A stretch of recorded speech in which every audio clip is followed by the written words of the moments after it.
Hello, hello, and welcome to another episode of Teaching with Inquiry Live. You see, I'm back in my home office after a week away in Nashville where I had a lovely time, but I'm back here live on Monday night doing another episode. And I know it seems like it's a little too soon, but I think it's important now that we're starting to see all of the ads and all of the things. If you're on Instagram following teachers, you're seeing that there's a lot of teachers getting ready to go back to school, posting all of their back to school finds. And it might start making you feel just a little bit anxious that you need to start thinking about getting back to school ready. Although I'm not sure you need to do it right now, I do think it's an important thing to maybe think about what are those things you do need and what are the things that you can skip totally, especially when we're looking at what do you need for a classroom that's going to be using inquiry and what do you need if you're going to be teaching a split grade. So I'm going to break down the things that I think are definitely must-haves, likes that you might want to have in your classroom, and something that would just be really fun to have so that you could, if you were going for a Pinterest-ready classroom, you could have that as well.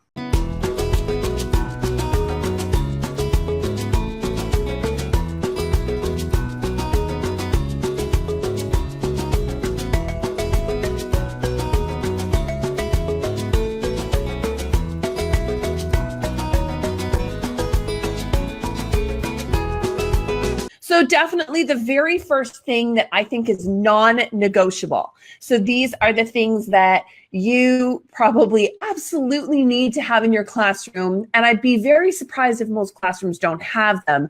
And those are for sure your pencils, erasers, rulers, markers, and simply just some counters for math. Those are definitely the basics, but that's also something I don't think that us as teachers need to be the ones purchasing. Now, I will say pencils, make sure you stock up on pencils and remember that you don't just need pencils for September, but you also need pencils for May and June. And for some reason, every year, pencils disappear, even though I think I have a full year supply, they always seem to be gone by the end of the year. So think about how the amount of pencils that you have and double it. And that's probably the amount of pencils that you are going to need for your classroom. So make sure if you're given a supply order from your school and you go ahead and order pencils, get as many as you can, because there's definitely something about students between grades 3 and grade 6, which means they eat pencils for breakfast. I'm sure of it. I don't know where they go, but they must be eaten. That's the only logical reason why I never have pencils in May and June. If your school isn't able to buy a whole ton of pencils for you, there are alternatives such as asking parents to donate pencils to your room. You can always reach out to pencil suppliers and ask for their help. Or you could go help supplement what you can't get from your school at the dollar store as a last resort. I also think it's important that you get glue sticks as opposed to white glue. I don't know about you, but white glue is a mess. It never looks neat when somebody is gluing something into their notebook. And I much prefer glue sticks over white glue. But that being said, I am pretty picky about where I get those glue sticks from. So make sure you're getting the good quality branded glue sticks, maybe the ones that you might get from Staples. I like the ones that have a yellow wrapper, a little nostalgic for those. I think they're called Yoo-Hoo glue sticks, but there are some other ones that are just as good. I would stay away from the no-name glue sticks. I just find that it doesn't matter how much glue you put on a piece of paper, that paper is not going to stick and last. You want glue that when your students glue something down, that stuff is going to stay and not start peeling off immediately. Markers and pencil crayons. If you've seen my Facebook feed this week, you'll know I am totally a Crayola girl. So that is my preference for crayons and markers and pencil crayons. I don't necessarily think the junior grades need crayons, but if you've got them, if you can get them, you might as well. They're always good for art. And finally, rulers, and then simply just counters for math. Poker chips are cheap. They come in a lot of packages and can be used for a variety of reasons. Those are definitely my must-have materials for the very basic classroom. Now, it goes a little bit deeper beyond there. So the next question I'm often asked is paper management. Do-a-tangs, or notebooks? And this is often the big question. Binders are there too, but I will be honest, I skip binders completely. I find them big and bulky. I don't think that students in junior are really equipped to be able to manage binders appropriately. I do think they're great for 7 and 8, but for my guys in grade 4 and 5, binders are simply just too bulky to manage. So I definitely skip the binder for my students. And if they show up on day 1 with these cutesy pretty binders, I tell them that's a great homework binder and it should go home and you can put all of your homework in there that your parents give you. I don't want them in my classroom. There's simply not enough room, especially because I have tables and not desks. We don't want to store those anywhere where it's going to take up any more space than is necessary. So I will do a do-a-tang or I will do a notebook. Now, this is something I learned in the last week. I am Canadian, as many of you know, and we call those folders do-a-tangs. So I hear in the States, those are actually called 3-prong folders. And I've never called them that, but that's what I'm talking about when I say do-a-tang. So if you are from the States and you're not quite sure what I mean when I say do-a-tang, it is those 3-prong folders that you can attach paper into, and they look a little something like that with their little prong folder. So those are do-a-tangs and notebooks. Now, I have used do-a-tangs and notebooks definitely. Oh, twin pocket folders. That's another one, Joy.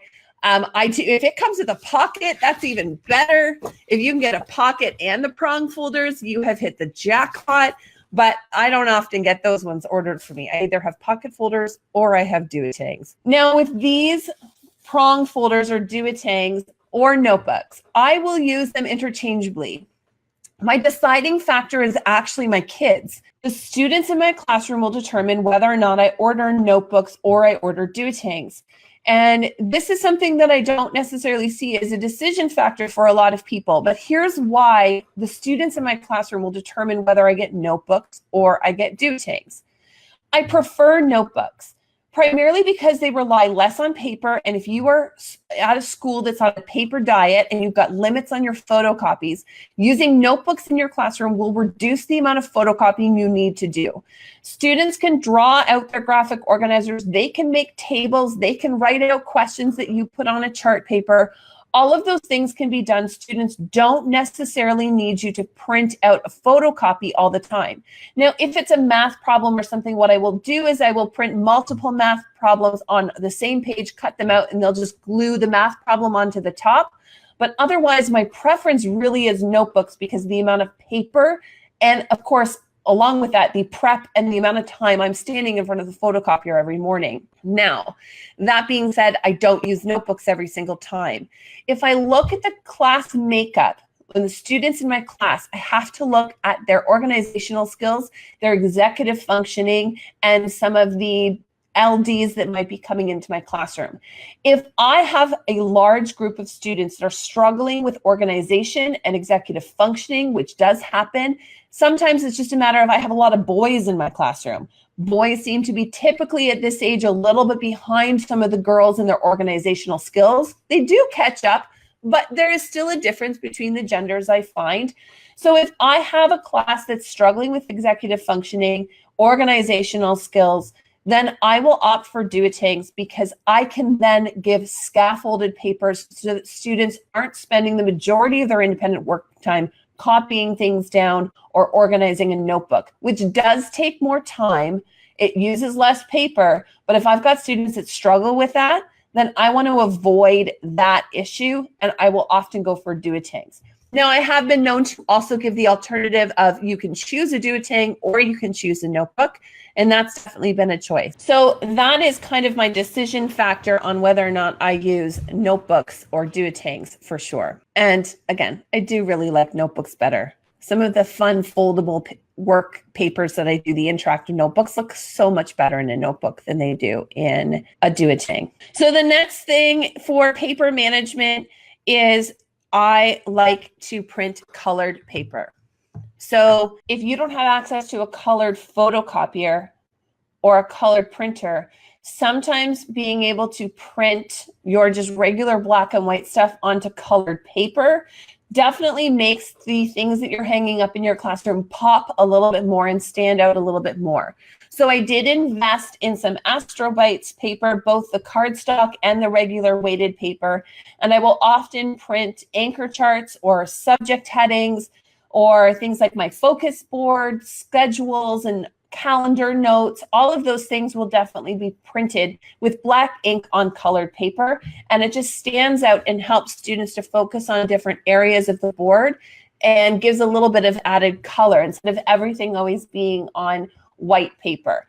Now, we do have some colored paper at my school, but it's often a very muted canary yellow or light blue, kind of those newsletter color paper. So I do go and splurge a little bit and buy the Astro Brights paper and buy the really bright colored paper that goes along with kind of the colors that are used in my classroom. And I do hang those up in my room to add a little bit of color, because I don't want to always rely on printing off colored or using the colored ink in my own personal printer or in the school printer. So I will use that Astro Brights paper. The other thing you need to look at is bins. You've all been in a classroom. The storage is unbelievable. The amount of paper and things that you need to store in a classroom in an organized way so that 30 children can find it is crazy. You need to have a storage solution. You need to know where you're going to store things and think about the flow in your classroom to get to those things that are stored. And I like to use a variety of buckets in my classroom to help keep everything organized. So I use a variety of buckets. I have desk caddies for supplies. I have book bins. I have classroom library boxes that are both large and small for my chapter books and large for my picture books and nonfiction books, as well as I have math manipulative bins. So my group caddies, because I teach with tables, I need a way to store communal supplies that are easily accessible because they're used all the time. Things like pencils, rulers, scissors, glue sticks, sticky notes, things that my students will be using regularly that I don't want them to have to get up and transition every time they need something. So it needs to be quickly accessible to them at all times where they're working. So in the center of my tables, I have a group caddy bin, and in there are communal pencils, rulers, glue sticks, scissors, sticky notes, and calculators. Sometimes I've had math manipulatives, other times I have not. It definitely depended, again, on the group of students I had and whether or not they could handle those appropriately. So I have those group bins because I need them to be quickly accessible. Those are just those caddies that you can get at Dollarama. And I think they cost me about $2 for each group. I have 6 of them because one year I had 6 groups of 6. So I had 6 of those bins. They've lasted me about 5 years, which was, they're reaching the end of their life. I'll probably replace them if I can find replacement pieces this year for them, but I could probably get another 2 or 3 years out of them if I needed to as well. So those were definitely a solid investment, especially if you've got tables. Now, if you've got desks, even when I did have desks before I transitioned to tables, I would flip those desks around so that students couldn't access the inside of their desks because desks are gross. So I had those, and I still had group caddies on my table groups during that time as well. So I also have book boxes. Now, this is my dilemma right now. For years, I've purchased the IKEA cardboard boxes, not those tiny annoying ones that they decided to come out with, but they've come back out with the regular sized ones that perfectly fit a notebook and do a thing. So for years, I've been buying those. Now, I normally go to IKEA in July because by August, they're sold out. So I go to IKEA like tomorrow and I pick up 2 class sets of those book boxes. And they will last me about half the school year. So one set will last me until about report card time, and then we exchange them and they get a new set for the second semester. They very rarely last longer than 5 months. So I'm constantly spending money on those. So I've noticed lately that the dollar store is starting to stock up on plastic book bins. So if you can wait 2 weeks to go buy those so that I can stock up on mine, that'd be great. But the dollar store is starting to get more book bins that they have specifically for that use. They're labeled book and binder bins, and they're in the school supply section, and they come in bright colors as well as darker colors. And I'm really looking at investing in those. Now, they are more expensive at $2 a piece, but if I buy one class set, it would work out to about a year and a half worth of purchases of these cardboard ones. And I'm hoping that they have the same life expectancy as, say, my group caddy bins. So if you have the funds to invest in the plastic ones, I would go ahead and do that. If not, those IKEA book bins are great. The other alternative, which is really cost effective, is asking each student to bring in a cereal box and cutting those off, the tops off the cereal boxes, and decorating those, and they will work just as well if you're looking at doing this on a budget. So those are book bins. Now, I also have my library bins, and I definitely use those with white because I like to change the colors in my classroom far too frequently to need to replace all of the buckets in my room. So I use white buckets for my classroom library, and then simply all I need to do is change out the labels. Now, because I don't want to spend a lot of money on the colored printer, what I end up doing with my labels is I make the labels on either PowerPoint or in Adobe Illustrator, but you can simply do them in PowerPoint, save them as a high image file on PowerPoint, and then I send them as an image file. I send them off to the Walmart Print Center, and for 25 cents, I print them off as photos. And if I do it correctly, I can get 2 labels per one 5x7 photo. I cut those up, and those things last and they don't fade. So it's a really easy way and cheaper way to print off really colorful labels for your book bins without using a lot of paper and a lot of colored ink in your printer. And Walmart Color Center sometimes is 20 cents a page. Sometimes you can even get it as cheap as 10 cents a page. And again, that can all be made on PowerPoint. So I have done that. I did that years ago. I'm going to have to do it again since I'm changing my colors, but I will be updating all of my labels on my bins this year because they are getting a little dated after 5 years. So the last kind of bin that I'm using for math manipulatives is I make sure my math manipulatives have lids. If you've ever dumped over a bin of 100 centimeter cubes, it is a mess that takes you forever to clean up because those things are so small and they get everywhere. So I definitely make sure that all of my math manipulatives have lids. And I found the best boxes for those are ones I find at Canadian Tire, and they're labeled as shoe boxes, and they are clear boxes with clear lids. And those lids hold securely. They hold a large amount of math manipulatives. I find they're a perfect size for a class set of math manipulatives, for most manipulatives, that is. And they come with a lid. And they're stackable, and you can put them together, and they look really sharp on a shelf because they're all the same uniform size. They all are clear. You can put pretty little labels on them, and they sit very nicely on your shelf and show off what math manipulative is in the bin, which is important when you've got about 15 different bins of math manipulative. So those are my bins. Finally, the last thing I think you have to look at purchasing is borders or decor. Really, I look at borders as being my main decor. So I've talked about this before, but one of the things I like to do is make sure that every single board in my classroom has matching decor. I don't like having a mismatch of all different kinds of borders everywhere. I definitely like having every board in my room having matching borders. I picked 2 or 3 different colors. You can see I've just redone the board over here in my office that is kind of my mock-up of what it'll be in my classroom, except it'll be a purple board behind it, not a blue one.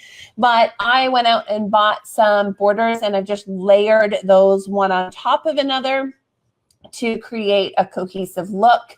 And I've used different patterns and solids, but that is what I'm going to do on each and every board in my classroom so that they all match. And then I will pull those 3 colors, the yellow, the teal, and the pink. I'll pull those 3 colors into my labels, into the other things that I'm using in my classroom, and I'll draw from there. So I won't have a ton of things going on. I'll try to kind of make it a little bit more uniform in that sense so that things look cohesive and they look a little bit more organized. When everything looks the same, all the boards look the same, Students aren't drawn to look at one board over another. They're not constantly distracted by, I find they're not constantly distracted by what's on there. I am going for a bit of a brighter color palette this time around, so we'll see how I feel that affects the mood in my classroom.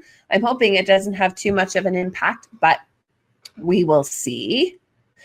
And I definitely try not to buy a lot of the posters and slogans that I find that are really pretty and are at some of the teacher supply stores. I prefer to kind of DIY those with my students, taking quotes out of books that we've read or using anchor charts. So come September, I will not have very much on my boards except for our schedule and the borders that will be up. Most of the boards, as a result, will be blank, and I will build those together with my students. So I hope that that gave you an insight into kind of some of the things you should consider having for your classroom if you're thinking about setting it up, and some of the things that you can totally skip and not get pulled into purchasing. You probably don't need a ton of those decor items that you might see at the teacher supply store. It does get overwhelming, but it's okay. If you do have a chance to go to the Target dollar spot, cross the border and head on over. They've got some pretty cool stuff over there, and it's not super expensive, and it's just fun to see what they've got over there in Target.